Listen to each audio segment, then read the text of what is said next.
5, 4, 3, 2, 1, 0. All engine running. Liftoff. We have a liftoff.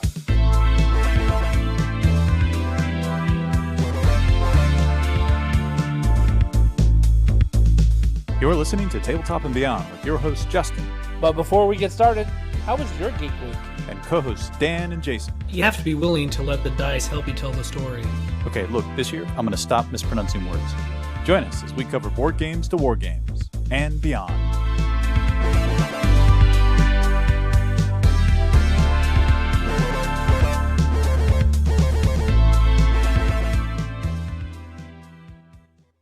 And welcome back to Tabletop and Beyond. I am your host, Justin, here with the crew, Dan and Jason. Hey, everybody. Greetings, fair fellow travelers. The last time you heard from, it was Dan and I. Jason was busy packing for GenCon. I don't remember, Jason. Anyway, you packing for, I don't know what I was doing. I think you were packing for GenCon, or you just gotten back from out of town or something like that. Yeah, anyway. I was on traveling all the way up to it, yeah. Yeah, so last time you heard from Dan and I, we were talking about what we were looking forward to at GenCon, and today we are going to give you our recap of just what we did, and I think it's going to be a really good show. We got a lot to talk about today. We have tons to talk about, so let's jump into Geek Week. Yeah, Dan, why don't you kick us off? Well, my cute 13-year-old daughter we started a campaign tonight with just my son and I as players, D&D. So she's our DM, and we're going to call in a cousin who lives a couple time zones away once we can get him. And we're having fun with D&D again. And it's also my youngest son's first RPG experience. Nice. So that's pretty great. How old's your son? 10. He's 10. Got it. So not And one. Or he's about to turn 10 in a few weeks. Yeah. Okay. What adventure are you guys running? It's one of my daughter's own make, and we're enjoying it. Yeah, Homebrew. She's a homebrew fan. She's into it. She's already written 3 episodes, and we've done half of the first one. So very good. She's totally into it, and basically she came home from a thing, and she's like, "Can we just do this?" And I'm like, "Yes." How can you say no? Totally balanced challenge ratings. Exactly. If she ever gets stuck, Dan, I know a podcast that she could listen to help her be a better GM. Yeah, I've told her she's not that interested. Yeah, that's right. I told my daughter too, and she's like, Dad, podcast, gross. You guys are the lamest. It was funny. I was out having dinner with some friends the other night, and my wife says, the only podcast I listen to, and then she started talking. I'm sitting right next to her, and my friend just looks at me like, "You have a podcast, don't you?" She's like, "Yep," and it's not the one she listens to. That's hilarious. Yep. Yeah. That's okay. Well, we're having fun, and why not? The next thing is the weirdest gamer thing that's happened to me in a long, long time. So my wife and my neighbor and good gamer friend and neighbor, we walk to each other's houses regularly because we're just a few doors down. And him and his wife and he were supposed to come get in our car, and we were going to drive to go see a music show. And we saw them in front of this other neighbor's house staring at this pile of garbage. And I'm like, what are they doing? So I'm just like, okay, let's get in the car and just drive up. That pile of garbage was like a huge, huge stack of Warhammer terrain. Nice. I know the lady lives in the house. She's really sweet. I'm sure she had a son maybe that has long since not played with any of this stuff. But there was a big sign on it that said, "This is free Warhammer terrain," and it was not out on her front lawn very long between when she dropped it off and when the 2 geeks on her street scooped it up. So I scooped up 27 pieces of pre-painted terrain. A lot of it has green moss on it. It's been well loved and well taken care of, and so I have way too much Warhammer scale terrain right now than I could possibly use. But hey, it's cool. The next time you see her, ask her if she's got any armies sitting in there. Yeah, right. Are there little dudes? Can we have the dudes? The little guys, Yeah. Are there any little ones in your house that we can have? Any little ones you're willing to part with? What are those red and blue lights coming down the street? But you live in a strange world where geeky things like that can happen, and at a moment's notice, between the two of us, we just snapped up all the stuff. So, you just always have to be open for the universe to say thank you for all your gaming hard work. Yep, absolutely. Yeah. So that's what that. All right, that was my geek week. Pretty good. Jason, how's your geek week? Fun. I finished with my family before my daughter went off to college. I ditched my daughter at college this last weekend, and before we did, we pushed through and finished watching Stranger Things as Would a you family. say you were running up that hill? You bet, man. Yep. Running up that hill. Those who have seen this latest season will recognize that reference. But have you finished it yet, Justin? I did. My daughter said I need to finish this before school starts, so we finished it last week. Wow. It was a great season. It was, but talk about long. It was like 8 movies. Oh, the last episode 2.5 hours. 2.5 hours. 2.5 hours for the last episode. And I remember telling my wife, because we had one night left before we were leaving to take her to college. We had to leave early in the next morning. And I'm like, look, we're going to do this. We got to start this at like 8 p.m.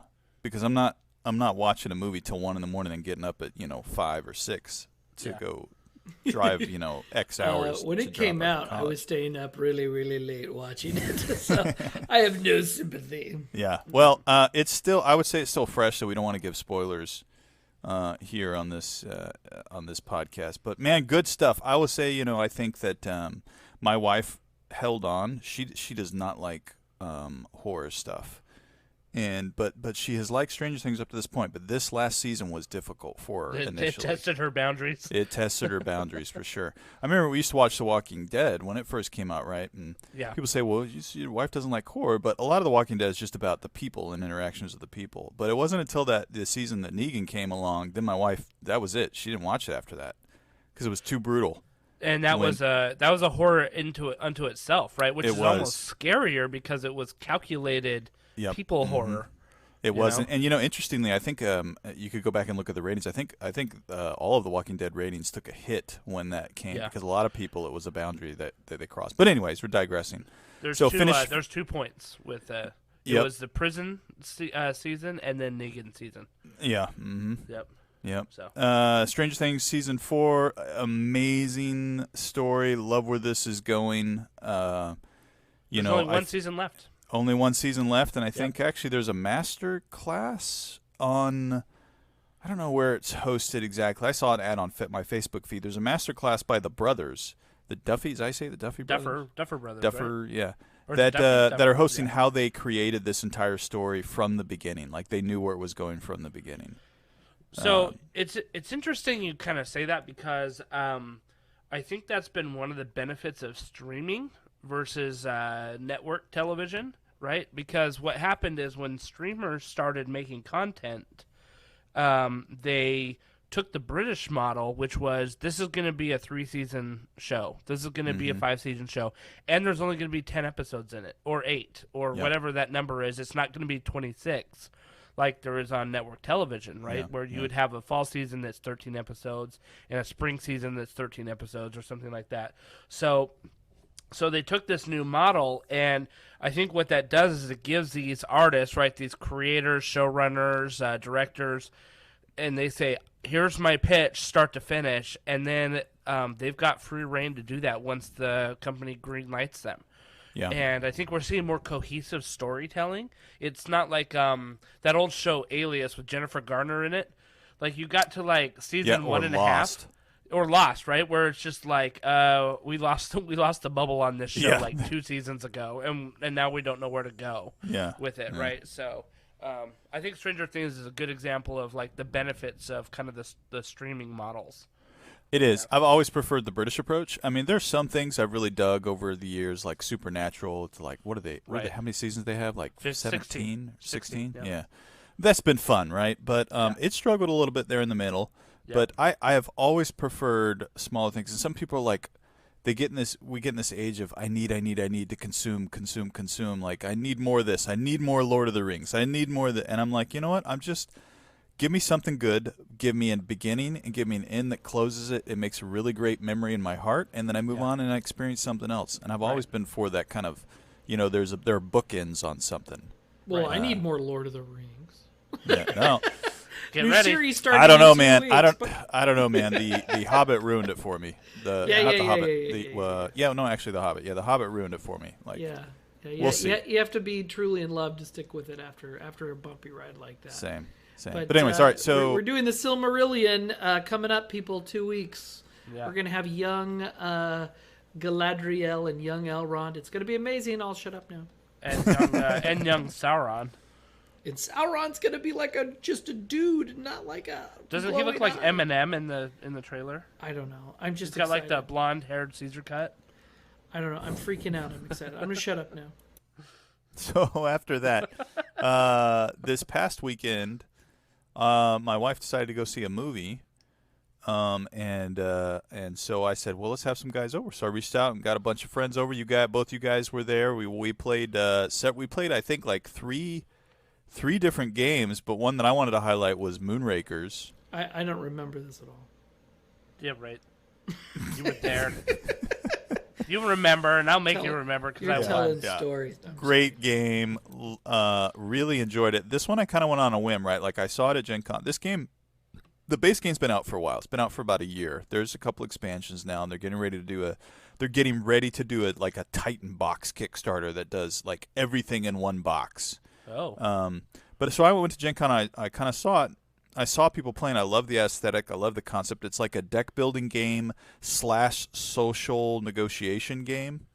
And so I said, all right, I'm going to go for it. And, the game was like $65. It's super high quality material. Like the board is beautiful. The box is beautiful. Yeah. It's very high quality. Very high quality. Very high rated game. We're not going to review it here, at least on this episode, but go look it up. Moonrakers, really fun game to play. It's not a short game, but it's highly interactive. And this is something we've come back to a lot on this podcast, right? Games that include everyone at every stage and everybody's turn. Those are great games. And this is one of those games. Everybody's playing the whole time, whether it's your turn or not. So my favorite part of the evening, Jason, was when you won. Leading up to that point, it was when like Tyler or Sean or they're like, "Oh, Justin's not like doing anything. It's not a big deal." And I just kind of give this look over at you, and you look at me like you're such a jerk. I know what's happening. I know what you're doing. I know what you're doing. So, just a real quick clarification for our listeners, Moonraker has nothing to do with the James Bond film. That's true. Nothing. If you're interested in a brand new James Bond game that did come out at Gen Con, there was one called Spectre. I saw it being played. Don't know anything about it except for the fact you take on the role of a Bond villain. Sounds like a cool concept. It has nothing to do with Moonraker. Dan, out. Thank you, Dan. Let's see. All right, sweet. That's it for you, Jason, for your Geek Week? Yeah, that's funny. Yep, go ahead. Lots of good stuff. Okay, so this week I said, holy crap, I need to do some painting for Nova because I got 30 Dreadscythe Harridans I need to paint up for my list that I have not yet even run, but I'm pretty sure that this is the list I'm going to end up going with for Age of Sigmar. I bet I'm going to go 2 and 3 in the tournament, maybe, if I'm lucky. Just because I've hardly played any games, but I'm going to be looking forward to having a good time. Like that's my attitude going into this. I'm not going into like win the whole thing. There's no way that I can compete with some of the people that are out there playing all the time, right? So, but I'm excited for it. So I started painting, and I said, I've got these Night Haunt that I'm doing, and I've got maybe 15 other models that are like. These have been sitting in my backlog for a while. Like, they're primed, but they were never painted. And they're just, like, with the rest of my Night Haunt models, like a sore thumb standing out because they're just, like, not painted, right? So I'm like, well, I've got the airbrush out anyway. Let's just get going on all of it, right? And then as I start doing that, our good friend Sergio Ortiz, who was on one of our Talking Warhammer episodes, he hits me up and he goes, "Hey, do you have any spirit hosts? I need 6 of them." And I was like, "I got 3," and then I realized I had 3 that I could build. So I said, "I love you, Sergio," and I built 3 spirit hosts for him and started painting them. Let me tell you, the spirit host models are the worst Age of Sigmar models to ever put together. Ever. They are the most fiddly models. They never stay the way they need to because they got like these like little circles and little dots that you got to line up, but they don't, like, gravity pulls them out of their place. Like, they're just a real pain in the butt. So I built them for him, and I kind of texted him and I said, "You're welcome, buddy." Like, So you would say that the hobbying part of the hobby was less fulfilling than you had hoped. Yeah. Look, spirit hosts are the worst. They are the worst, and I've got 12 of them, and I don't know why I put so many together, but anyway. So yeah, but anyway, it was good. I've still got to do a bunch of painting that I'll get done this week, but I'm excited because that also represented a big backlog of my painting, and so my kids always give me a hard time about, "Dad, how many models do you have left to paint? Dad, how many models? Why are you getting more models if you got to paint more models?" So now I can point to this and be like, "Shut your traps, you little kids. I've been painting my backlog." You know? Like, I know I'd be naive in saying, like, there's no, like, I will one day paint all the models I have. That's pretty naive to say that. You know, I'm just lying to myself. But I kind of want to do it out of spite. Just paint spite. Just for the kids. Your kid's looking back going, "My dad always making time for me. He'd yell at me about how he didn't get enough model painting done." What a guy. Dude, there's no way to paint all your models because I'm sure you're like me and you've got hidden sprues in boxes deep somewhere you don't even remember you have right now. Well, and that's what I was just going through the other day. Because Yeah. I'm like, I think I had 3 spirit hosts around here. I'm like, oh, yep, here they are. You know what I mean? And, like, I built a bunch of them that are hidden in boxes, and I know they're out there, right? So, anyway, yeah, I won't ever get to them, but I'm like, "Sophie, if I paint this, all of my Nighthaunt are painted." And she goes, "How about your orcs, Dad? Have you finished your orcs?" She knows gosh darn well I have not finished my orcs. What a brat. Because he's painting the works instead of spending time with me. Yeah, well. Anyway. So, that was my first Geek Week thing. The second one, and I'll make this kind of quick. While we were at GenCon, I had a chance to talk to the R. Talasaurian Games Company. They're the ones that make the Cyberpunk Red RPG as well as the Witcher RPG. So they have that partnership with I'm blanking on the It's like now red something. Yeah, Red. Oh, I'm blanking on it Studios. too. Red. Yeah. Anyways, we'll look it up. Anyway, it's the ones who made The Witcher and all that. So anyway, so I was talking with them and I told them about our podcast, and they gave me a free copy of the core rule book for Cyberpunk 27 or Cyberpunk Red, which is essentially their RPG for that steampunk world. Or I guess it's more like futuristic technomancer style world, right? Not really steampunk.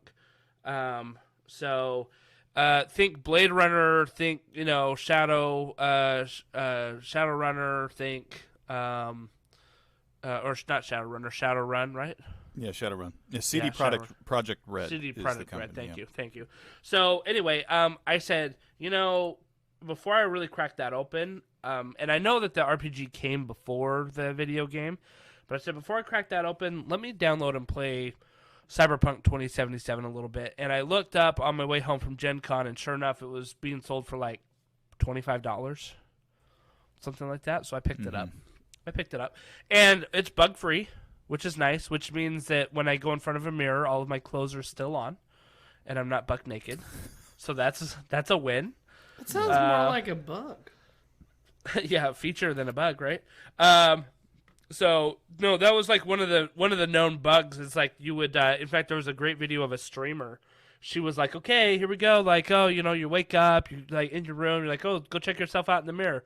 And she had made a female character, and it's like the mirrors in the game you have to activate for them to like pop up, right? So she goes in the bathroom, she activates the mirror, and there she is in all of her glory. you know, as a character, and she's like, oh my gosh, and she had to like shut off her stream. You know what I mean? Because she's streaming, and it was totally the bug that like, and she's like, this is not good. Probably gonna get a strike on my account. So, but all those bugs are gone. I've really enjoyed playing it, and I have gotten to the part where I've unlocked the Keanu Reeves character. Cool. Which he has a cameo in it. Well, not even a cameo. He's a character in it, which is kind of cool. Mm-hmm. So, yeah, it's been pretty fun, though. It's interesting. I'm diving in. That one, that game looked really interesting to me. I kind of knew what that game was going to be, though, when, the main trailer they showed, the main gameplay trailer they showed for that was rescuing some naked chick out of a bathtub. And, like, the whole rest of the level, you're holding the naked chick in your arms, and her breast is just right there in the middle of the screen. That was the very first mission you do. Yeah, and I was like, what? They're not hiding what this is going to be. No. And there's, like, I mean, it's similar to, I would say it's more Altered Carbon than it is Blade Runner.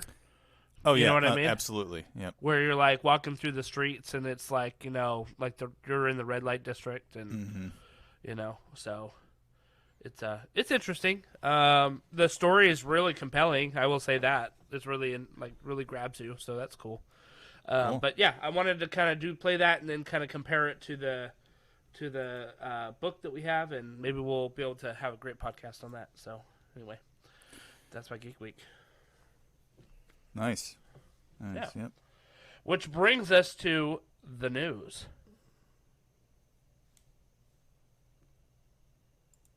Come on, News. man. I'm hitting play.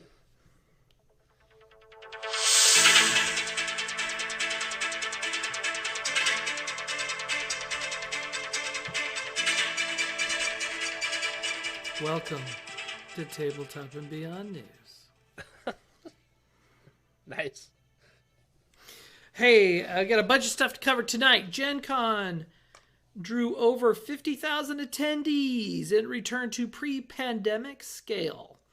So for those of you who are not aware, between August 4th and 7th, there was a big old convention in Indianapolis, and GenCon is back. It felt a lot like the size of convention I went to in 2014 with UJ, the first year I went.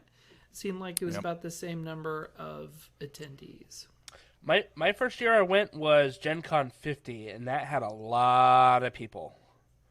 Yeah. I think that one was somewhere on the order of like 57,000 a day. Like 100, I think they said somewhere around 120 to 150 total. Yeah. 1,000. GenCon 50, yeah. Yeah. And I noticed the year after when we went, it wasn't nearly as busy. And this year, to me, didn't feel as busy as 2017 or 2018. But I see it ramping up, obviously. Mm-hmm. Yeah, so it's a good thing. So we're back. Masks and all. We did a lot of masking, but it worked. We had those Sean Watson, I hope you're listening. He gave us these nylon masks that like you could kind of breathe in a little bit, but they were very weirdly perfumed. Can we not go there? I'm just saying that like when you had it on and you were I was walking behind you, I could smell it. Like wafting off of you. I don't want to go there, man. Can we just not go there? And it was just covering your face. What's the next news item? Okay, so Free League. Smelled like lavender.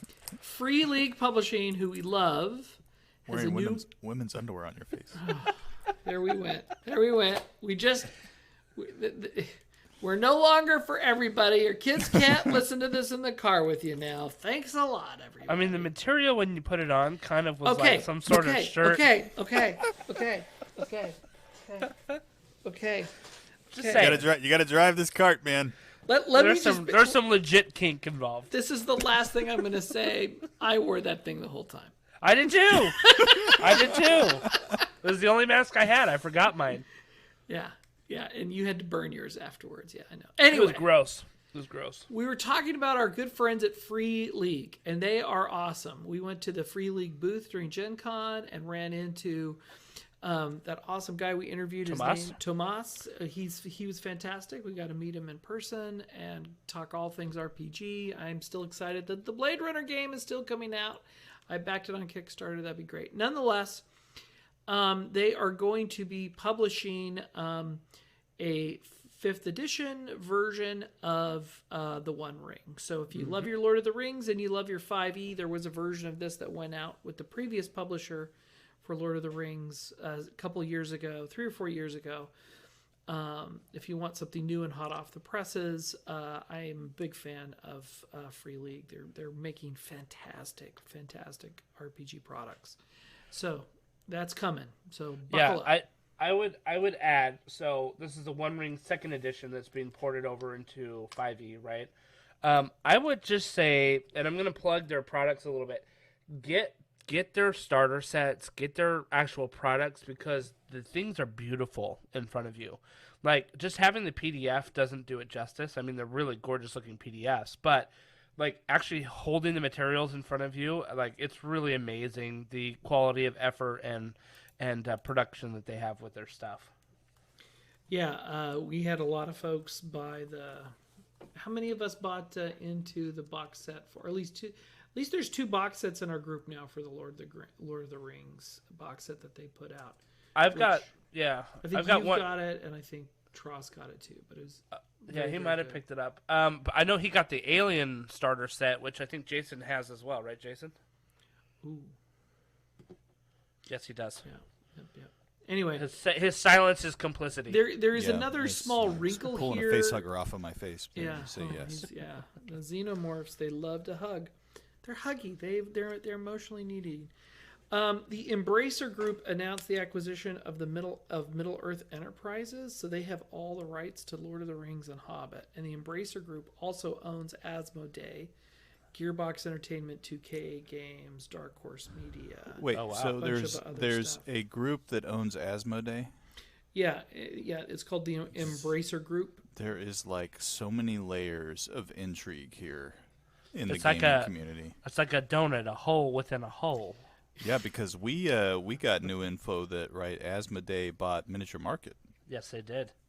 That was pretty big news. Yep. I didn't know that. We found that out at GenCon. We're like, what?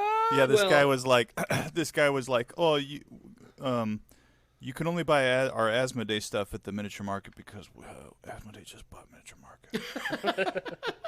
We were like, wait, is that like public news? He's like, oh no, I just found out. He was like an employee of Asmodee. We were like, oh. Okay. Technically, he was a summer contractor, basically. Sure. Seasonal contractor. AKA employee. Well, if you've been to the Asmodee store, online store, and you've been to the Miniature Market store, you know where you've spent your money. Yep. Because the Asmodee store has been Which terrible. rolls back up to, what was this group called that owns Asmodee? Embracer. The Embracer Group. I bet that they're building a secret base in a volcano in the Southern Pacific. So them owning it doesn't nullify the licenses immediately, but you can imagine how these venture capitalists think. So it won't happen this year, but it'll happen sometime. They'll go, well, why do we have 2 things doing the same thing? I won't start bitching and moaning about those issues, but that is a thing. Here is the biggest news in tabletop gaming. Yep. Earthquake news. So D&D, Wizards of the Coast, announced the One D&D initiative. It's a 3-pillar strategy. The first pillar is the rules. The second pillar is D&D Beyond, the digital book collections library. And then there's the D&D digital play experience as the third pillar. So for those of you who have not read about this online, for D&D rules, they're just fine-tuning the rules. The executives at WotC love 5e. They just want to do some fine-tuning of it. And they're basically saying, well, we don't need to focus on editions anymore. This is just what D&D is. And so instead of coming out with a big edition every 10 years and restarting over with monster manuals, restarting over with hero guides, everything is going to be compatible going forward with some minor changes. And if you guys want to try out the new stuff, there is an open beta happening right now. And you probably notice it's not as new as it sounds. It's just a different packaging of what we already have with some well thought out changes. What I heard in terms of rules is that short rests and critical hits were on the chopping block.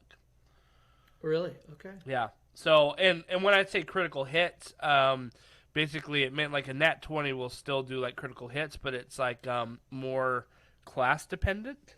So like, it means something different for your class. So, kind of interesting. I don't have that many details. I just saw sort of a forum talking about it, and I didn't really dive deep in. But I had heard that they had been trying to get rid of the short rest for a long time because people weren't really doing dungeon crawls as much. Yep. And so it was kind of like the short rest was just a kind of an easy way to cheat out of like the DM throwing stuff at their players. And it was a leftover from 4th edition where there were powers that you could do once a day and powers you could do multiple times a day if you had short rests.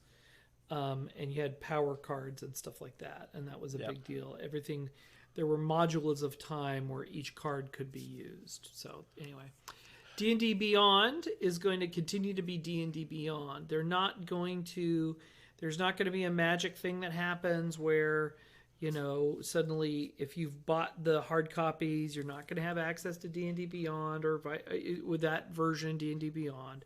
They are trying out with a fiction book.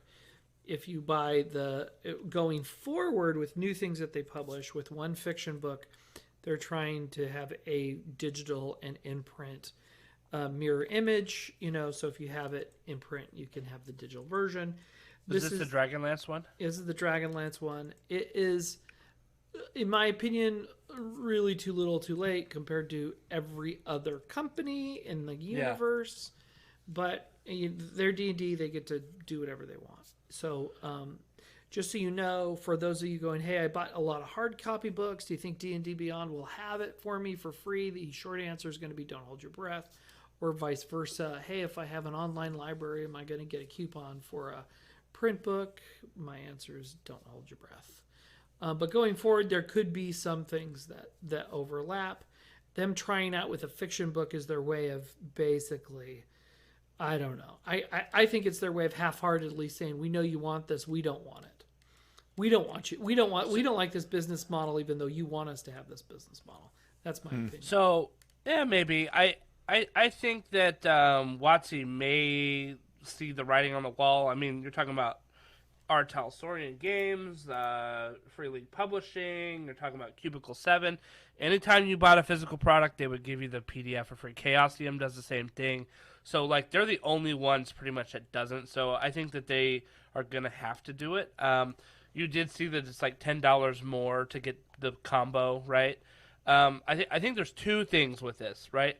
Number one, I think it was 6 months ago, we talked about a lawsuit with Hickman, right? And Weiss. Yeah. And this is it, right? Like, this is the thing that they were, like, I think They suing were fighting over digital rights, yeah. Yep. And so that was the first thing that I thought of when I read this. The second thing is that it comes with like a board game. And I was reading about the board game, and I'm like, okay, it sounds like a miniature skirmish game. And I'm like, okay, whatever. Just kind of strange. I thought it was strange. Like, I think it would be better to put out like a source book, right? Or an adventure or something like that. Like, it seems weird. Yeah, it is weird. Actually, I may be giving a little bit of bad information. I'll have our listeners go over and check to see what they're doing with the standard plus digital bundle right now for at dndstore.wizard. You can, if you get the Dragonlance Shadow of the Dragon Queen Deluxe Edition, you get the physical book, you get the digital book via D&D Beyond. Yeah. The board game Dragonlance Warriors of Krynn and a DM screen.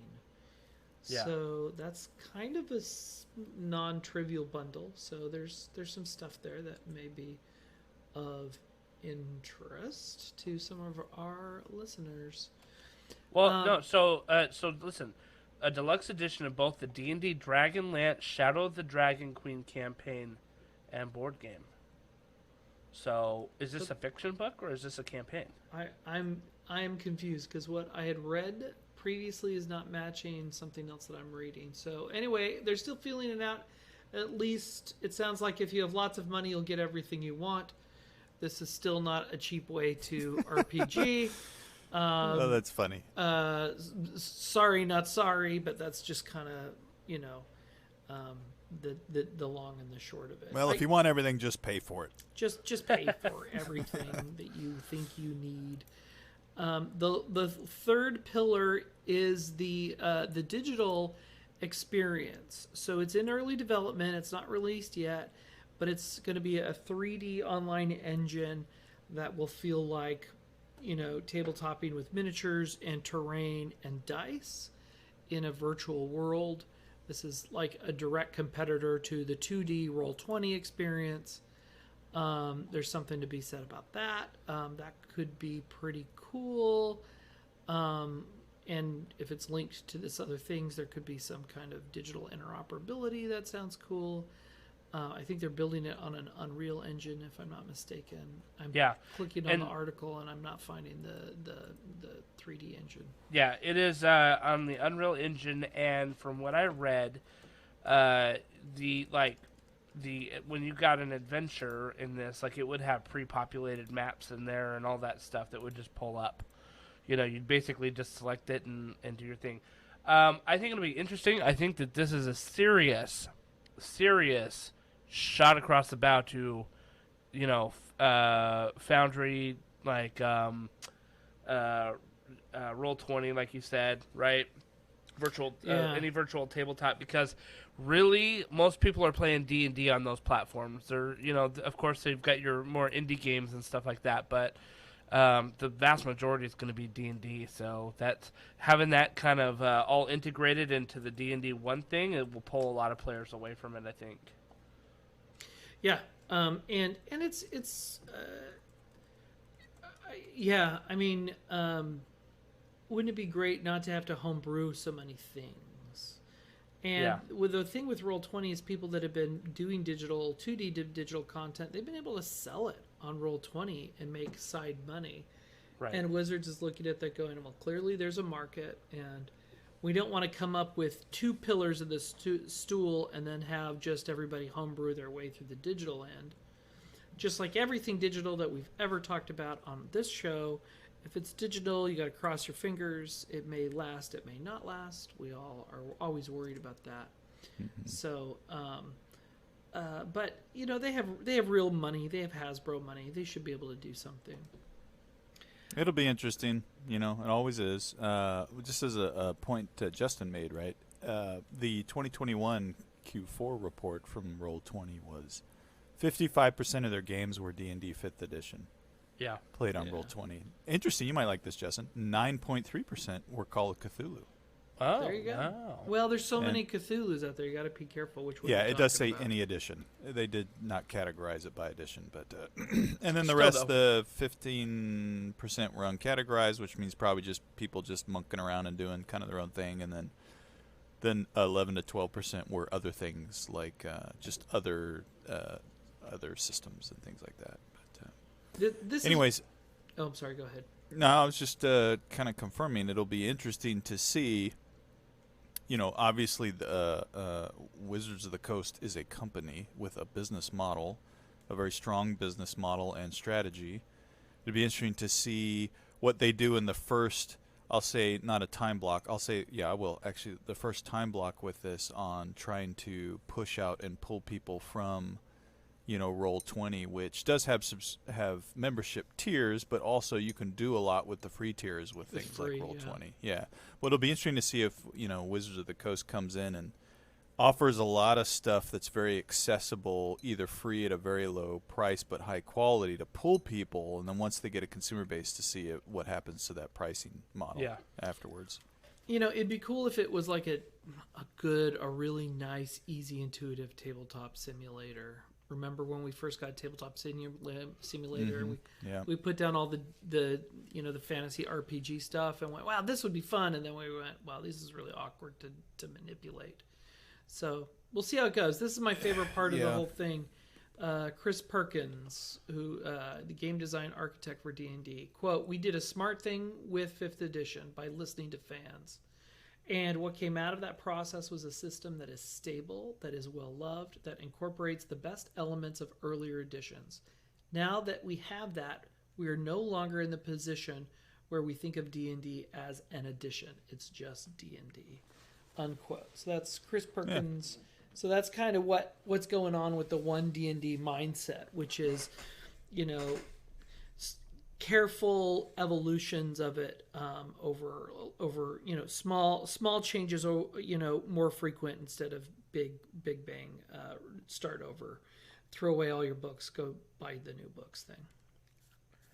Yeah, I think it's wise. Cool. And I mean, look, the digital edition stuff makes it so that like you can have a living repository of stuff. So kind of the regular updates and things like that, I think, are a much better approach. Yeah, I think it's going to be great. All right, that does it for the news. Let's get on to our main topic. Thank you, Dan, for pulling that together for us tonight. Let's talk about GenCon. So, I think what we're going to do is go through each day, and we're each going to talk about like the one game that we really, really liked during that day. Is that what I'm reading here on the show notes? Let's do it. Let's jump in. All right. Well, on our way down to GenCon on Wednesday, or maybe it was like the day before, we said, hey, we're going to be getting there at about 3 o'clock. By the time we check in, we get our badges, we're still going to have some time in the evening, so let's get a game in. And the game that was available, free ticket too, by the way, which was nice, was Dawn Patrol. Now, Dawn Patrol had it has a special place in the heart of GenCon, as it was played at the very first GenCon in Lake Geneva. And in fact, it was the first game played at the first GenCon. I can't remember the name of the guy who developed it, but he was just like a 17-year-old kid that had developed a game, heard that they were doing a gaming convention, convinced his mom to drive him down there, and showed up and said, hey, we're going to play this game called Fight in the Skies, FITS. And they played it. Everybody had a great time, and it's kind of evolved since then. And do you remember what edition they said this is now? It changed its name to Dawn Patrol, and I think they said it's like 9th edition. No, I don't remember. Okay.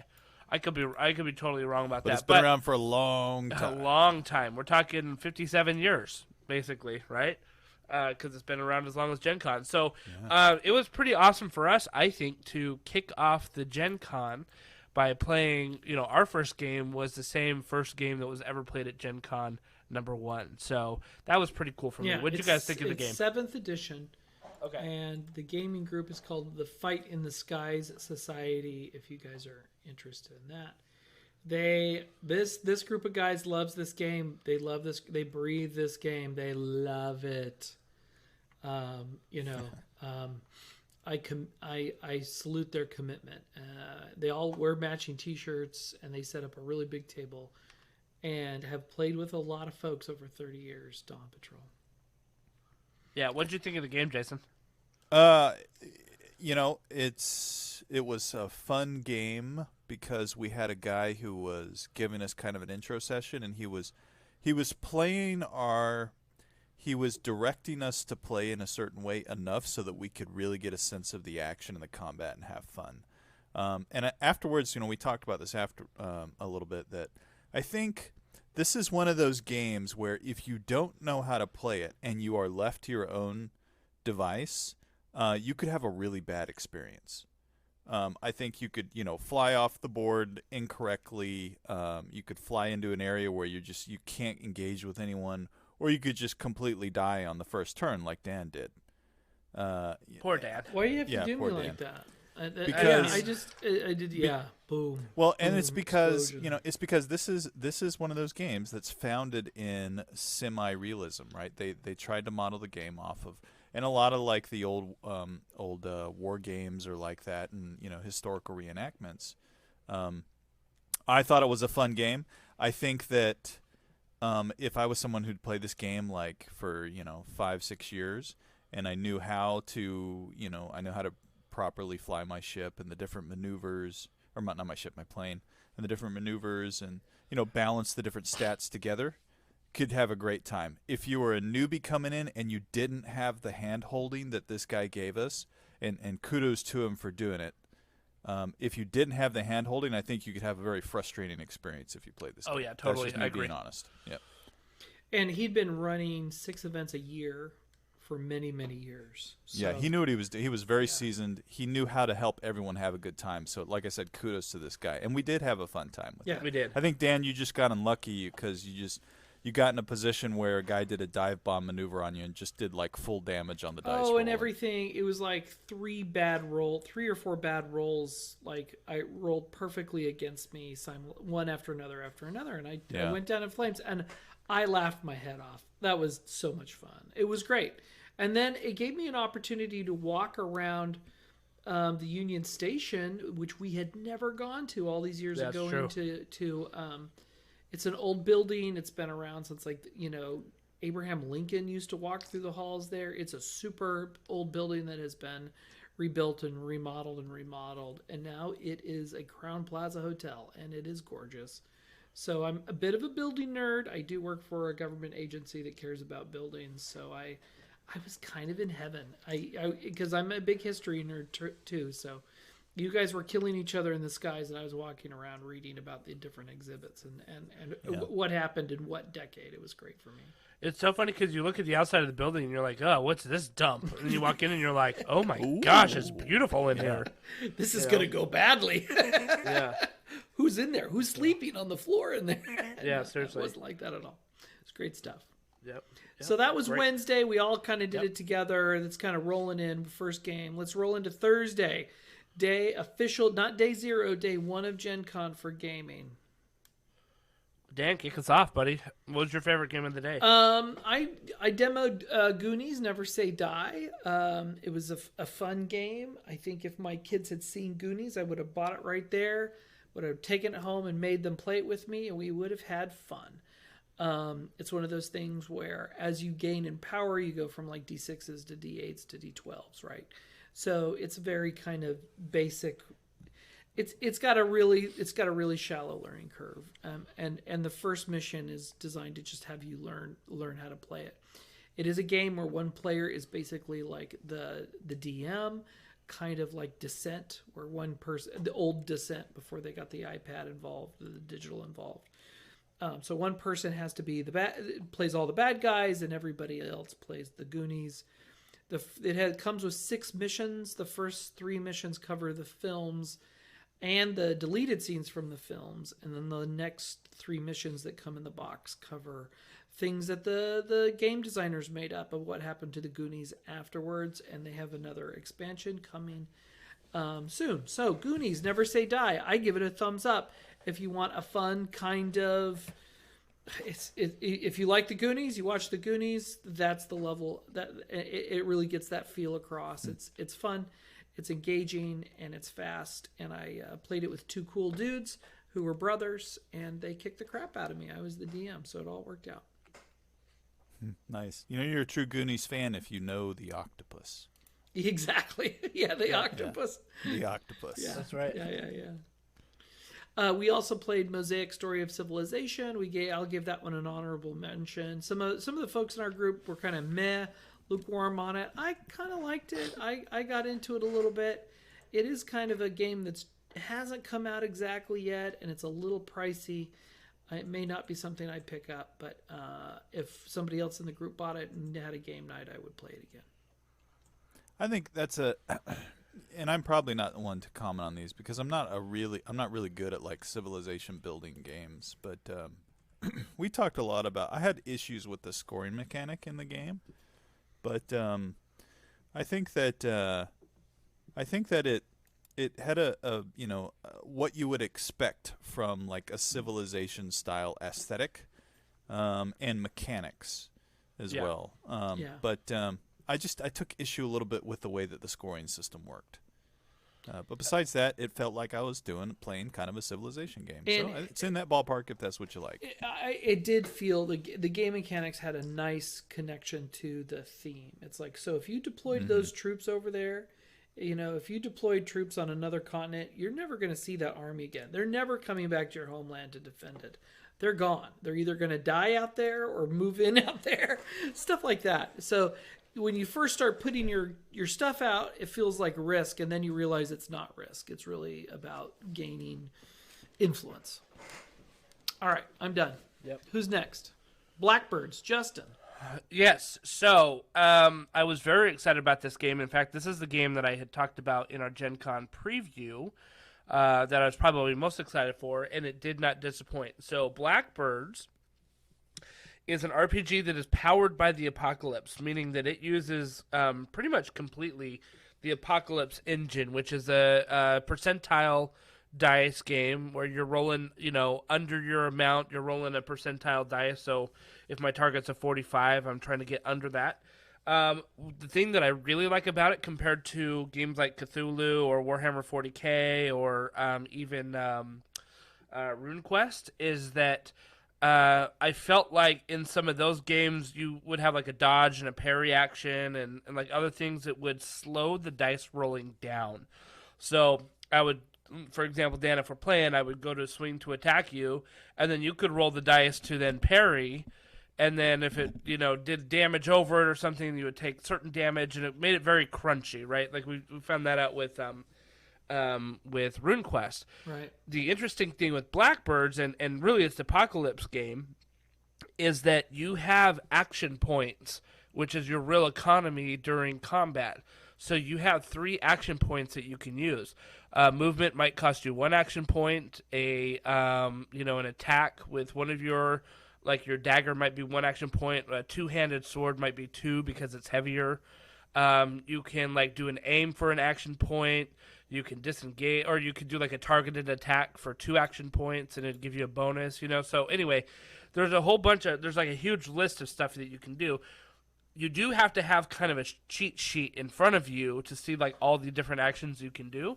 But what that ended up doing is speeding up the game quite a bit during the combat phase, so that I could move and attack and save my 3rd action point to parry in case I was attacked back. Oh, cool. So it wasn't just an automatic, I'm going to parry every single time I get attacked, right? It's no, I get a parry 1 time because that's the action point I saved. Or if I'm already engaged with that person and I know that they've got a lot of attacks or whatever, I may say I'm not going to do anything and just save my action points to be able to dodge or attack or a parry depending on what I want to do, right? So what was cool is I had some magic. I was a magic user. And the only melee weapon I had was a dagger, but I used it to great efficacy because I was able to target kidneys and lungs, with my dagger, and I got bonus hits and Are you stuff doing like called that. shots? So, yeah, exactly, called shots. So it was pretty good. I do have to I have to say that Blackbirds, again, it's powered by the Apocalypse, so that was kind of a review of the Apocalypse system, which I really, really, really enjoyed. I think it's a very good system. With that, Blackbirds is kind of a reskin of that system, and Blackbirds kind of came out of nowhere. It is written by Ryan Vernier. He was interesting. I met him at the Gen Con booth for the Apocalypse booth, basically, and he was the main writer for all of the League of Legends lore. Oh, right. You were telling me about it. Wrote Arcane, the show on Netflix, and he also wrote Dota, that's on Netflix. So Really? kind of all the stories. He may not have been he was the primary writer for all of it. So I don't know if he did every single word of dialogue or whatever, but all the backstory, all the lore, all that stuff. So he wrote this book, and let me tell you, I know, Jason, you got a chance to look at the book. It is a gorgeous, gorgeous, gorgeous book. It's something 697 pages, but I'm going through the bestiary right now, and there's a part there that's a story that talks about how some of these monsters were created. So there's just a lot of perusing. That thing is a phone book, man. I saw it. It's really heavy, yeah. Gosh. So the nice thing is that the rules and stuff is pretty easy to get to, pretty easy to see, pretty easy to go. And I even picked up the quick start guide that they have that's right there, just use that for the players for their quick start stuff. But the book itself, there's just so much in it, and it's a pleasure to read, though, if you're into kind of dark fantasy, because it's kind of dark horror fantasy. And I think it comes out in retail. I picked it up there, but it wasn't out on retail yet. I think it comes out on Amazon in October, maybe. Oh, cool. So I'm excited to do some one shots with this. If people want to end up doing a campaign with it, like I could totally do that. But it's a very great, like a very narrative centric system. So I very much enjoy that. Yeah, Blackbirds. Good. Check it out, people. Yep, powered by Zweihander, aka powered by the Apocalypse. All right, Jason, what was your Thursday highlight? My Thursday highlight was What Price Being a Hero, which I think was Champion 6th edition, which is actually an old system, and it's like an 80s. Yep. In fact, I early think 90s, yeah. Yeah. Well, I don't know, because I remember looking at the some of the source material that the guy was using, and it said Champions 1984. Yeah, copyright yeah, on yeah, it. yeah. That's true. That's true. Yeah. That's true. But anyways, it was. I love playing new systems. New to me. This was an older system, but it was very much a superhero based. Every player was some weird rolled up superhero that had some weird special power. I thought that the story was interesting. I thought it was pretty straightforward. There was nothing. It wasn't super mysterious. You could kind of wander down the road and get to the end of the story. But it had a nice twist at the end, where it kind of felt like a little bit like WandaVision at first, where we entered this bubble in this military base that had kind of been. Things have been going in but not coming out, and as we got to the heart of this bubble that had been expanding, we found that they'd been doing some scientific research to try to open some sort of a teleportation portal. And what they did is they opened a portal to another dimension, and this evil presence started to escape out of that portal into our dimension. And what's interesting is ourselves, copies or duplicates of ourselves, also came through that. And so the last fight of the game was us fighting duplicates of ourselves, so our own superheroes with our own powers that the GM was running, so mirrors of ourselves, our doppelgangers. And that was fun. That was a fun kind of little twist, because we all had these kind of weird, quirky, unique, powers. The bad guys all had those powers too, and we all kind of knew what they were. And because we knew, each of our own toughness was, we kind of knew what the bad guy's toughness was. So it was kind of this puzzle game at the end there. I think that, and Dan, you and I talked about this, the mechanics of that system, it's an example of kind of the evolution of mechanics in a role-playing game. Yeah. Where you look at a system that's kind of, when people first started creating these systems, they tried to kind of mimic, how do I capture real-life things in a dice mechanic? Yeah. When a lot of those things you really don't, as we've evolved in role-playing games, you find out we really don't need to capture that. Yeah. Let's just role-play that. And I think one of the things we did have an issue with it is it seemed like everybody was a one-trick pony. You had one thing you could do really well, and if you tried to do anything else, you just utterly sucked at it. Yeah. So when it's your turn, well, you threw your spike grenade, because that's all you could really do and be effective. Yeah.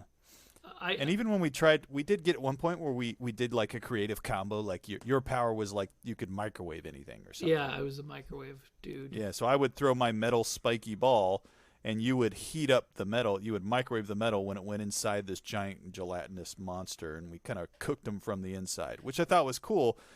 But it was an incredibly difficult thing to pull off. Almost impossible. We did it, and we're like, we can't do that again, because the luck will not be in our favor, and then we'll fail, and then we'll waste a bunch of time where we could have been shampooing, rinse, repeating our basic attack over and over and over again. Yeah.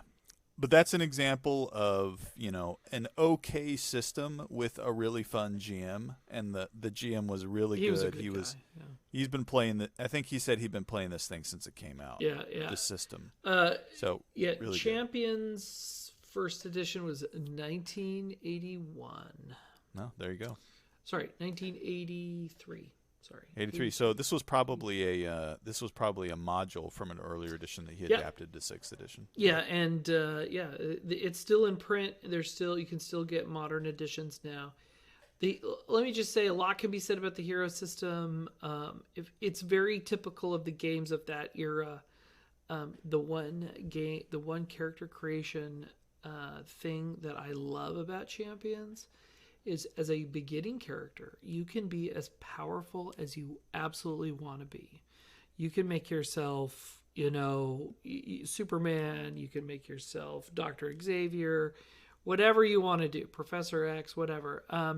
But you also have to build up a lot of disadvantages that equal the points of what you spent to get your powers jacked up. So it's like, yeah, you're super powerful, but you can't walk down the street and go to 7-Eleven without somebody messing with you.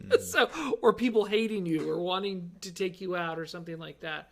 Or Magneto. Magneto was one of the guys. His name escaped me. Anyway, very few role-playing games have that. Very few. You can't sit down and play D&D and start as level 20. I guess you can if your GM says, hey, let's all play a level 20 game, but that's different.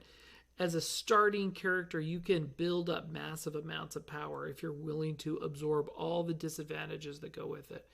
And so beginning characters for like a one shot, you don't want a lot of disadvantages because that sucks, right? You don't want to bum everybody out. So we were all kind of one trick ponies. But I super love that. I never get tired of that. And I wish more RPGs had that capability to say, yeah, you can be whatever you want to be. But if you are, the pendulum's going to swing the other way. Mm-hmm. Yeah. Yes. So would you give it a thumbs up? Would you recommend 6th edition Champions to our listeners? I would recommend the GM we played with. I wouldn't necessarily recommend the champion system itself. Yeah, that's fair. That's fair. And superhero games are tricky. I've not played enough superhero games to really get that. One of the things I figured out in these superhero games is if you want to simulate two heroes beating on each other for page after page after page after page, everyone has to have super high defense and super low offense. Mm-hmm. And so that's why it's much more of a boxing match. It's a game of attrition. And it goes both ways, which is fun, which means your beginning characters that don't have a lot of disadvantages, they could take some serious hits and keep going, because that keeps the fight going. But it got a little monotonous, but check it out if you're. It is the original superheroes role-playing game. It's like nobody beat that. No, there was no one before that in 1983, so it gets credit for being the first across the finish line. Yep. All right, well, now we're into Friday. Whose turn is it? I'll take it. Do it. Let's hear it. A couple of games. Star Wars Villainous. If you played Villainous before, I own Villainous. The Disney, you play a Disney villain, and you kind of simulate how hard it would be to be a villain. And there's a Star Wars version of it, and I like Villainous, and I like Star Wars, and I sat down to play it with a very lovely couple, and I basically won the game in about 3 turns because the luck of the cards blessed me, and I was like, oh, okay, well, I'm done now. I'm seriously going to buy this game because I'm the best at it. So I bought it and look forward to playing it. I like it. Also played Epic card game, which is a fantasy Magic the Gathering like game of that kind of ilk. Nate and I signed up to do it because it came with a free game. So it's a free game you can play at GenCon, and then they give you a copy of the game. So I am holding my copy of the card game in my hands right now. I've got a two-player basic starter kit, and can you beat that? You can't beat that. It's better than a demo in the demo hall to walk out with a copy of the game. So nice. That's Very my good. Friday. Next. I was going to talk about Urban Shadows. I'll just give an honorable mention to it. Excuse me. That was a lot of fun. It's a 2d6 role-playing game. It's kind of like Supernatural, in the fact that like werewolves and vampires and ogres and stuff like that exist in the real world, but they are hidden from the normal human that can't see it. And so there's just a lot of good time there. I'm not gonna spend too much time on it because what I actually want to talk about, that I thought about, was Nowhereville, which was an indie RPG that Jason and I played. The scenario that we played was, are those bite marks? And the GM that we played with, he was kind of an interesting guy. He had a hard time, I think, staying focused sometimes. But we had a great table. Well, we didn't help him. We didn't help him. With our table. We had a great table, though. We had a table that really was into the role-playing games, and Jason and I, this is one of the few games that we ended up playing together, and there was I was playing the town gossip, and I totally kind of hammed that up as best as I could, as you can imagine. And what was a lot of fun is like, the guy who was sitting next to me was an older guy, and he ended up playing the town pillar, right, like the mayor of the town, basically. And so we were just totally riffing off of each other, in like hilarious ways. Where he's like, my guy name's my name was Johnny Biloxi. And he'd be like, Johnny, stop saying those things, And he's like, because I kept spreading rumors that a pack of wolves had attacked this kid when there was no wolves to be seen anywhere, So it was we had a lot of fun role playing that. Jason, you had some good moments role playing your guy, the old crotchety man. Yeah, old crotchety man, where everything in his timeline was always 30 years ago. I mean, everything. Right. It's like everything that happened. Well, I remember 30 years ago, like everything, Yeah. You know when he peaked. Yeah. Yep. Exactly. So we all had our quirks that we were playing, and they played off of each other so well. It was a lot of fun. And like I said, I think our kind of boisterousness at the table, like, we were enthused in our roles. It kind of was a little distracting for the GM, but I think we got a good taste of the system. It's kind of an interesting thing. You buy it's like a hardback book, and it's a really easy system. I mean, there's only like 4 stats that you had, right? Like mind, body, soul, and spirit, or mind, body, spirit, and no, something no. else. Yeah, I don't remember Spirit what they was were, one but it was anyway. pretty small. Yeah. And one interesting Heart. thing, heart. One interesting thing is, like, depending on how you would roll, you'd roll a couple of dice, and if they ever matched, you wouldn't get a success, but you gotta mark like a slider basically on the That's scale. where the spirit was. If you failed, you would mark your spirit, and if you keep building up spirit, you can spend spirit to do stuff. Yeah. And but there was also this scale thing, and you started by aligning yourself. Do you want to be a good person or like a chaotic person? And so, Jason, you kept rolling doubles, which pushed you like way to the chaotic thing. And you ended up having this like special power that put our as an old man, I can make anyone fall asleep. Yeah. It was awesome.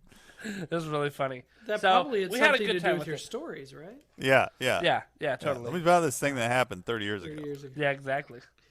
So we had a good time with it. It was a fun way to end a Friday night, I thought. Yeah, So absolutely. Yep, very good. Good times. Yep. So that right, was I'll jump. that was my Friday. Yeah, I'll jump in. My Friday morning was Summit at Sturm Hall, which was it was Twilight Imperium RPG in the Genesis system, or I should say the Genesis system in the Twilight Imperium setting. And it was another one of those where I think such an important part of a roleplay experience is just having a good GM who's there to do storytelling. And this guy was there to do storytelling. He really gave us the flexibility to tell our stories, and also, I think it's easier for a GM to be a storyteller when he has players at the table who are willing to fail and have fun with that failure. Like there are some players that are trying to do every single thing they can to squeeze out the success of that dice roll. Well, is there anything I can add to make and then there are other players that are just like, oh man, I botched that thing so bad. I just tripped over the fence, and it helps the GM to have a good experience. And I think the thing that I really love about the Genesis system is the narrative dice, because that narrative dice encourages players to accept their failures. Accept your failure for the benefit of the story and to have fun with it. The concept of succeeding with threat or failing with advantage really, really just it makes for an interesting thing. Like you said, Dan, let the dice tell the story.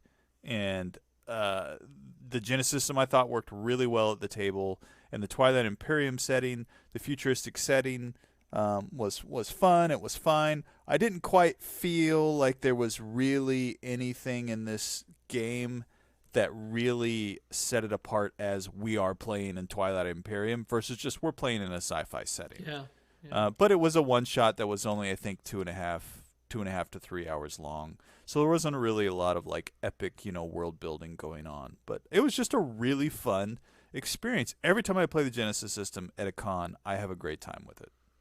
Yeah, I'm going to echo everything you just said. It was good, and I enjoyed it. And there were some surprising things on the character sheets, not necessarily how well the characters were built. Yeah. But some of the characters were built a little badly, but that's okay. Yeah. Whatever. But they did some really creative things with the equipment, and I didn't get that till halfway through the game. That everybody had very interesting pieces of gear, and I've been playing Star Wars and Genesis for a lot of years, and I was still surprised by what they came up with. So I'm going to give them props for that. That module will probably be published for free at some future date, and it was very good. And if you're into it, keep an eye out for the. There's already one Twilight Imperium free adventure out there, so pick that up. And if you're interested in doing more, there should be a second one coming down the pike. Mm-hmm. Good times. So that was my Friday. We're into Saturday. GenCon is Saturday. GenCon is ending. Well, not quite. Oh, did you do for some of you? Yeah, that hurts. So John and I did Lords of Waterdeep with expansions. Had a fantastic time. Never played that game. I'm not into worker placement games, but I sure liked Lords of Waterdeep as a D&D skin worker placement game because it was just fun to have all these cool D&D missions. You're kind of like the head of a tavern, and you send your folks out to do cool stuff, and that creates more resources. And I super liked it, and the expansions were great. We found a great group of guys to play with. They were a lot of fun. We blew through the first game. There was enough time in this session for them to play a second one. I didn't play the second one because they were huge fans, and I think I might pick that one up for my phone and play that solo. Oh, that might be a solo game I pick up. There you go. I've already been lurking it on Apple. On the Apple App Store. The other thing is I picked up Super Fantasy Brawl. Had a terrible demo, and sometimes, guys, you have to be willing to have a terrible demo at a con and say, what was really wrong? Is it the game's problem, or is it me, or is it the other player, or is it just the combination of the three things? And there can be a great game out there that you have a bad demo of. I had a bad demo, ended up spending 45-ish bucks to pick up the core set. Super Fantasy Brawl is kind of like you have these very huge oversized minis. You're in an arena. Everybody's bashing each other around and jumping around and using magic to throw each other against pillars and walls. And your guys don't die. They just go back into the, what's the box in hockey, and then they come out later. So it's one of those things where you can play it with your kids and not kill the opponent. You can say, "Oh, they're just hurt. Mm-hmm. They'll be out in a minute." So, even though it is age 14 and up, I think I'm gonna I think I'm gonna try to get my 10-year-old to play this one with me. I think it's not a hard game. Yeah, and it's got a fun mechanic of what cards you get to use and why. There's a few weird things about when you get to get trophies. I felt the trophies mechanic was a little not my favorite, but I haven't played it yet for real since I brought it home. I do want to play it. This is from Mythic Games, who we are big fans of Mythic Games, as we have talked about on the podcast in the past. So it has a little bit of a MOBA feel to it. It totally what is does. MOBA? Multiplayer online battle arena. Yeah, that's what it is. Yeah, in 3-dimension. Except board game. And it's a board game. Yeah, and the minis are fantastic. I totally want to. I don't know. I want to paint the heck out of them. They're just really cool, and they have a great art style. I also picked up the Dune RPG. It is a 2D20 system. I like 2D20. I like Dune. I may never play it. And it was a bundle. I got the dice, the Arrakis expansion, and the core rulebook for about $95, which was a significant savings over MSRP. And the book is hard to find right now. The core book was hard to find online, so that was a cool thing for me. This is one of those IPs, and I made this comment to you guys when we were there. I felt like the Dune IP had just been like farmed out to every company under the sun. There was so much Dune out there, unrelated. Yeah. Yeah. There was a lot every of Dune. booth. Yeah. A movie will do that. Yeah. Well, but interestingly, a lot of times you'll only see like maybe two Yeah. that get the IP. I feel like everyone had the IP. Everybody had a Dune IP. Yeah. And it was all like, it wasn't like, I've got the IP from the books and you've got IP from the movie. Like, everyone had modern movie art on their boxes and stuff. It was or the very Oprah similar. Winfrey of IPs. They were very similar, yeah. Yeah, that's the aesthetic carried through to the Modifius RPG. They didn't use any images from the films, but yeah, I there was a lot of Dune out, but it was a year where there was like no Star Wars, no real new Star Wars except for a villainous skin, and there was no new Trek, and there was no new Galactica. Oh, that's true. So who's gonna fill that void? Well, it was Dune. Yeah, definitely. Well, Dune or Twilight Imperium. It was the Yeah, 25th anniversary of Twilight Imperium. I got right. my 25th anniversary pin right in I front of me. did too. I got it on my bag. There you go. Yeah. I'll go real quick. So just a quick honorable mention. Warcry. We had a Warcry tournament. Jason, I don't know about you, but I had a blast playing in this tournament. It was so much fun. It was. Yeah, we had a really good time. Good group of people that are very active on the Discord server and Facebook and all that. So it was good to meet up with them in person and kind of talk lists and talk shop. And it just maintains what I've talked about, is that Warcry at its heart is a narrative game, but it can absolutely be a competitive one too, and a very fun competitive game. Because we got in 4 games in 4 hours. Like, it was Yep. It was pretty good. So, yeah, good times there. I ended up taking 3rd, which was nice. Congratulations! I got a cool medal and a journal. I should have taken the bottle opener that Jason got. Wah. Yeah. The bottle opener's cool. Didn't you get it? You got I it, did, right? yes. I did Yeah. get it. It's cool. Yeah, it's sitting on a shelf because it's so cool. It just kind of looks like a medal. It does. It looks humongo. But the highlight of my Saturday, honestly, was meeting up with my cousin, Lincoln, who's been on the show. He was running the Mythic Games booth there at GenCon, and he and a bunch of his buddies said they wanted to play an RPG, but they couldn't get into them because either they were sold out or they started when they were still closing up shop, that kind of thing. So I told them I would run a Call of Cthulhu game with them. I ran the second adventure that's in the starter set. So this was the Dead Man Stomp. It was all about jazz music in Harlem. And, dude, we had a hilariously fun time. I mean, it was like dudes were going crazy. Zombies were popping up everywhere. Like, it was just, getting wild. And these guys totally got into character. They were having such a good time playing. It was just a very, very fun time. And it just goes to show, as much as I love Gen Con, I think Dan and Jason are kind of tired of hearing about my experiences with not great DMs at Gen Con. Yeah. Because either what happens is they're not super familiar with the system, or because they're kind of new to it, or they're not very prepared. They didn't read the material beforehand, or they didn't play test it. Like, maybe they didn't get it in time and they're just kind of winging it. Like, they're looking up rules as they're playing it. That happened a little bit with my Blackbirds game and the Urban Shadows game I played. And so this is a game where I ended up running it, and not that I'm like a crazy great DM, but I had a group of guys that were totally in it to win it. I had prepped the game that day, so I knew what I was running, and we ended up having a great time. So to me, it's like Gen Con is great, and you can have a lot of fun playing a lot of different systems that you never played, but you can also have a lot of fun with the people that you know, and do different things as well. So keep that option open as well. So Cthulhu was great, though. We had tons of fun with it. Yeah, it's always a fun system to play. Yeah. So things devolve very quickly, and it's hilarious. It's interesting. Every time we played it, it kind of takes a while, and then once it does go downhill, it just goes off the cliff. And everyone's like, "What's happening?" Yeah, what's going on?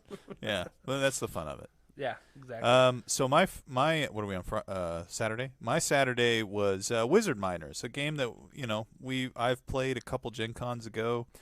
A guy who and kind of a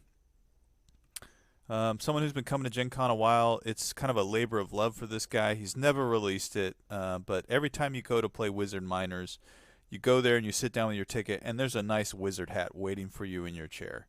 And sure enough, this year when we went there, there was a nice wizard hat waiting for us in our chair. Absolutely.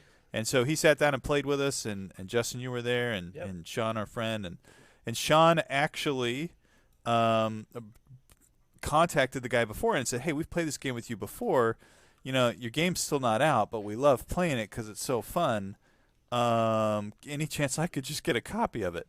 And so he arranged a trade. He traded a game that Sean, I think, has never played, that the guy was interested in. And so our friend group now has a copy of the still unreleased Wizard Miners. So that means Nice. we got to have a game night and we got to review it. It's going to be fun. But I love the game. I think it's super simple. It's a kind of, I wouldn't say it's funny and comical, but it's a really light-hearted aesthetic. You literally are wizards that are digging deep into your mind for gold. And the way you do that is you can get gold stones or whatever, to buy new tools, and they're kind of magical tools, and then you can cast spells at your opponents to make their minds cave in, and it's just really a fun, lighthearted game. There's nothing sinister about it, but it still has a little bit of a competitive feel and a little bit of a race to get through your mind faster than your opponent. So I've loved it. This is the second time I played it at Gen Con, so it's the second wizard hat I have now, and looking forward to playing it some more. Was it a manufactured copy or a kind of a preprint? No, they're manufactured now. I mean, like the cards are, Okay. So it's it's printed. Yeah. Yeah. It's printed. I think when we talked to the guy, I think he's not quite sure how to take it to the next level, how to take it to the market. So I don't think he really knows exactly what to do with it. The game had changed slightly, but only because he had added kind of a little expansion on the side. So I think it's just about near done from what this guy wants to do with it. I think he just kind of said, I'm not really sure how to get this thing out there. So maybe we can help him do that. Cool. Yeah, I think at its heart, it's a fun game. It's a game you can play with your kids really easily, right? It's a game that, if you're having some friends over, you can play that for an hour and have a great time, So yeah, I don't know. I think he just doesn't know where to go with it now. Yeah, so we're gonna see. We'll break it out a couple times and play it as a group and kind of see what to do there. But I think if you're gonna play this game, if it does come out eventually, and you do pick it up, make sure you get some wizard hats to go with it. You've got to. Because it really makes it fun to play with this giant pointy blue star wizard hat looking at the guy across from you. I never understood where all those hats were coming from. I'm like, those there you Mickey go. Mouse blue hats? Who's doing Yeah, that? Yep. That's what it looks totally like. looks like Fantasia. Yeah. Cool. That's great. Well, my Gen Con ended on Sunday. I drove home. So you guys go. Jason, why don't you kick yours off? Yeah, so my favorite one actually is one that you're going to mention, so I'll hold off on that. My second favorite thing, which I really enjoyed, was Twilight Inscription, which is a roll and write Twilight game. If any of you have ever played Twilight Imperium, it's a 4X game that takes anywhere from 6 to 12 hours to play, but it's one of those games we really like because, once again, everybody's playing all the time, whether it's your turn proper or not. You can always do something, whether you're doing diplomacy, you're expanding, you're exploiting your systems, or trying to exterminate the people around your systems. So Twilight Inscription falls into that same setting, except now you've got a dry erase marker and 4 boards in front of you, and those boards are like your navigation board, your planetary exploration or your system exploration board, your planet exploitation board, and your warfare board. Yep. And as you play the game, everybody's simultaneously playing, again, a very important part of big games like that. And you roll the dice, and everybody sees the resources they can use to spend and kind of draw across the track, just like any other roll and write game that you play. But because you've got these 4 boards, when you roll the dice, you can choose which board you want to play on, which could be a totally different board that you want that your opponent uses. So I think there is an enormous amount of replayability here because of the different tracks your opponents can take. And as you vie for points above your opponent, or you build a war system that can take points away from your opponent that are adjacent to you, it just really was a lot of fun. I'll say this though, it is not a quick game to figure out. I mean, when we learned the game, we did a learn to play, and there was a guy up at the front with a lectern almost teaching everyone how to play on the board. So you got to have people that are willing to spend about 30 minutes figuring out how to play this game the first time to play it. I mean, what do you think, Justin? Yeah, I mean, it was fun, and it definitely helped that we had the guy teaching us how to do it, right? He had a little microphone. I felt like I was at a Tony Robbins seminar or something like that, But Did you set new life goals? Exactly, we did. But once we kind of figured out how it worked, we were playing at the end, and we were moving pretty quickly through it. So this is one of those games that if you can teach the people how to play it, maybe in a 30-minute session, erase everything and start again and watch how fast you can get through it. Mm-hmm. You know what I mean? Because once you get the mechanics of it, you're like, oh, okay, I got this now. I get it. Yeah. But there's a lot going on there. It's more than just the other night, Jason, we played the Zombicide flipping right, and that is nothing compared to this Twilight Imperium one. You know, so. Yeah, I kind of feel like, if you're gonna play Twilight Inscription, you gotta play with people who are used to mechanically intense systems, so that they will have the patience to learn it. Because there are several people that I play games with that after about the first 5 minutes of explaining the different things you can do, will probably just give up in their minds and wait for the next game. Yep. Like our wives. My wife would just get up. Yeah, my wife is like, "Well, just tell me how to do this," and you're like, "I am telling you how to do this," So yeah, which planet should I explore? Which one do you want to explore? The one you tell me to explore. Okay, right, exactly. So no, that was fun. So Sunday was kind of an interesting day for us because we were supposed to go play a Starfinder thing. But we were not in the headspace for another RPG on Sunday morning. We kind of burned down on them. So we were able to switch our tickets, go do the Twilight Inscription. We roamed around the hall a little bit. I was giving out Tabletop and Beyond cards and promoting our podcast while Jason was doing some last-minute shopping. And I think we ended up, getting a nice leisurely lunch after that. And then we came back and we wandered into the Czech Games Hall and were able to get a demo game of The Lost Ruins of Arnak, which was one of the big games promoted there at GenCon. They had big posters up. They had the game art on one of the sides of the bags, the big bags you get at GenCon. So they were making a big push to sell this game.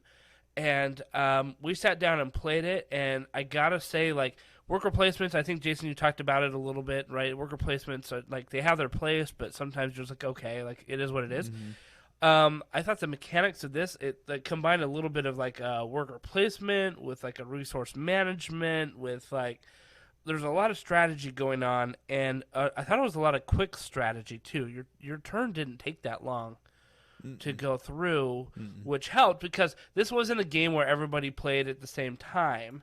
You had to take your turns, and you would just kind of go around. But your turn, you only got to do one thing on your turn. Mm-hmm. You only got to do one thing, and then it would be the next guy, and then the next guy, and then it would come back to you, and then the next guy, until everybody ran out of things that they could do. And so there might be between 3 people, there might be 15, 20 turns in one round. but they were all very quick because you're thinking like, okay, this is the next thing I want to do. Boop, boop, boop. You know, like I play as my guy, take my materials, play a couple cards, take that material, do something else. Okay, I'm done. Do you know what I mean? And then it would go around, and you would do something else, you know. And so, yeah, it was a lot of. I thought it was a lot of fun. My favorite part about it was that it was very clear how to get victory points. Yes. Points that win the game. Every round you could do something to give you victory points versus a worker placement engine game where you have to nest 3 or 4 different things to be able to do the thing that can give you victory points.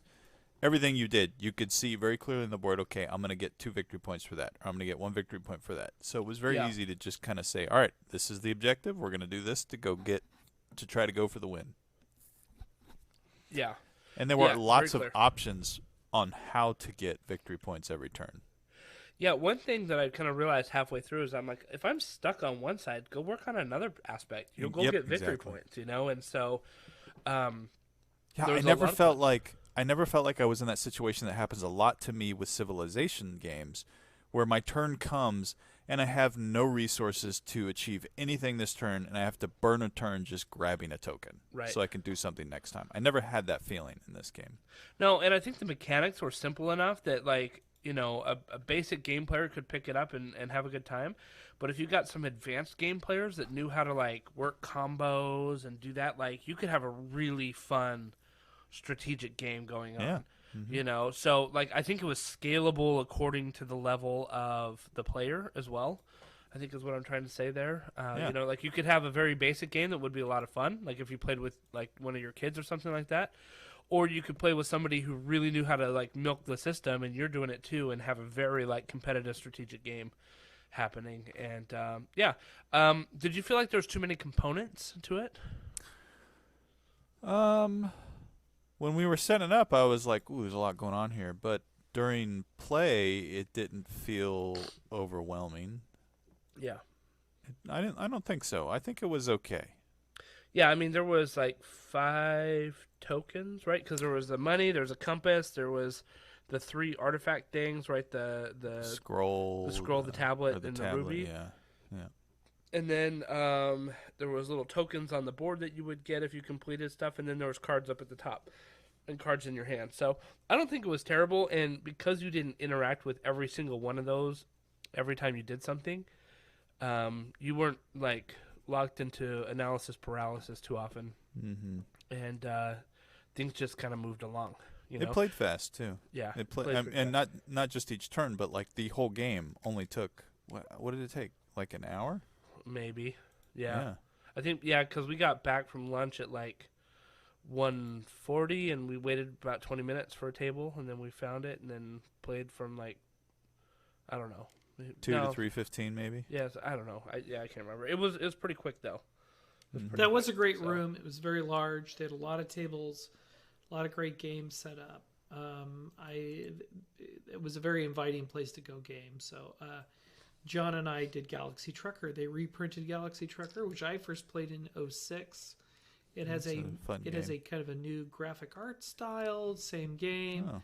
Also has an expansion which is relatively new. So that was done by the same folks. Check Games. Yep, and Jason, you ended up buying a game from them too. I did. I bought Fallen Skies. Under Fallen Skies, which is a single-player little dice puzzle game. It's a fun game. You know, it was one of those where we played, we demoed it, and I was kind of like, eh. But then when I was buying a different game, I saw it and I said, how much is it? And they were like, it's like $22. I was like, okay. Right. It's Space Invaders, basically. Yeah. Yeah, it really is. It's Space Invaders. It feels like Space Invaders. Yep. On a board game. That was pretty good. They had a great little room. I don't think I'd seen Czech Games like front a room like that before. You know, I think they've done it in a prior. They've done it in prior ones as well, but they've usually shared a room with others. This was the first time I saw them kind of in that big of a setting. And again, they really sponsored hard for that Lost Ruins of Arnak. And by the way, the guy who helped us run that game, he was great. Oh, super awesome guy. Like seriously, like he was maybe one of the best I'm going to put air quotes around this, GMs that I had over the weekend. Because he was helping us run the game, but he would be like, hey, you may want to check that out. Because, he knew that we were new, but he knew when to prompt and when not to prompt, too. So I thought he did a great job. Considering it was the end of the entire con, he was very, very patient. And, yes, he was. Yeah, he was very good with us. Yep. So that ended our Gen Con on a very high note, in my opinion. It was good. Yeah. Yeah, good times. Good con. Yeah. It was Well very done, good con. everybody. Well done. We finally did it after all this talking. We went. That's right. We finally went back to Gen Con. So, yeah, this was the first time I had been back since 2018. So, it'd been like 4 years. Yep, it's been when did I? About Did 3 I years, think right? I did 2019. Yeah, I Yeah. did 2019. Yep. So just for our listeners, we should say a few things that Gen Con, a few advantages you get out of Gen Con that you can't get anywhere else, or almost anywhere else. What are the things that Gen Con does the best? Number one, the dealer hall is amazing. It has huge quantity and quality. And if you're wandering around looking at new stuff, you're going to find something new. It may not be something you want to buy, but you're going to find something new, and someone will teach you how to play that game. Well, and usually it's stuff that's not out for print yet. They're like, hey, buy this now. It's coming out in like December. Yeah. So you can get it now. Mm-hmm. And so you'll find a lot of deals in the vendor hall that you can't actually get on the market yet. That's and sometimes in the vendor halls you'll find things that are a little harder to find. I'm not even talking about the auction rooms. We've never even done those. Those are I did kind of a separate ball of wax. But long story short, that's one thing that you can get out of Gen Con is novelty. If you feel like you're stuck in a rut, you keep playing the same handful of games over and over again. Gen Con can help you with that quite it's good. well. Good times. What else is Gen Con good at? It really will force you outside of your usual stuff. If you're trying to book yourself, 2 or 3 sessions a day, it's going to be very hard. Unless you're running unless you're playing in a tournament, it's very hard to just do one game over and over all day long. Unless you're running it or unless you have dedicated space. Anything else Gen Con does well that nobody else, or what's one of the best things about Gen Con you can't get anywhere else? So the whole reason I go to Gen Con is to play games that I can't play at home. Yeah. Mm-hmm. And so I think that's one thing that Gen Con does great. I could go play a whole bunch of D&D, but I'm D&D out the wazoo. I could go play Star Wars. I've got a great friend who is an amazing Star Wars GM. Right? Well, thank you. Are you who talking about lives nearby. Jim, right? He's so good. Yeah, exactly. Jim's amazing. So, I like these are games that I can play easily at my own house. Like what I can't play at my place is, I can't play Blackbirds. I can't play Urban Shadows. I can't play Cthulhu even because I'm usually the one running it. So. Gen Con's a place where I can go to find games that it's like I want to try, I've always wanted to try, or I have no idea what this is. We signed up for Nowhereville being like, well, it sounds like it might be fun, let's try it out. And so I think if you're willing to get creative and to say, I'm willing to just try something new, it may hit a home run or it may be a total dud. Either way, I'm having a good time because I'm rolling dice and having fun. I think if you go to Gen Con with that, like you'll never be disappointed. Right. And I think you touched on one point, and I'll double down on it, which is if you're the usual GM in your group and you actually want to play, you don't have to GM when you go to Gen Con. You may not be playing your favorite game, but you do not have to GM. And that's and you can do that for 3 days straight, which is hard to do other places. Yep. Cool. All right. Gen Con is great. I can't go next year. My wife booked a cruise on top of Gen Con, so I'm out. But maybe next year will be a year of GuildCon. Yeah, GuildCon's got to come back with the fury, in my opinion. I've been wearing my GuildCon t-shirts around the house. Positive vibes. Yeah, my brother was asking about it. My other brother was like, I'll fly out too from Las Vegas. Oh, man. So so maybe we'll end up having a GuildCon as well. Sweet. That might be fun. Yeah. So, anyway. Well, I think that brings us to the end. Gen Con was a resounding success for all of us. We had a great time, as always. And if you've never been to Gen Con, please consider it. I think it's an excellent adventure to go at least one time in your lives to see it. It's really cool just being surrounded by that many like-minded people that love the things that you love. So go ahead, check it out. Get ready for next year. Pay attention around January. That's when the tickets go on sale and all the hype starts. And, in the meantime, keep rolling the dice. And thank you so much for listening. Have a great night, everybody. See ya. Thank you.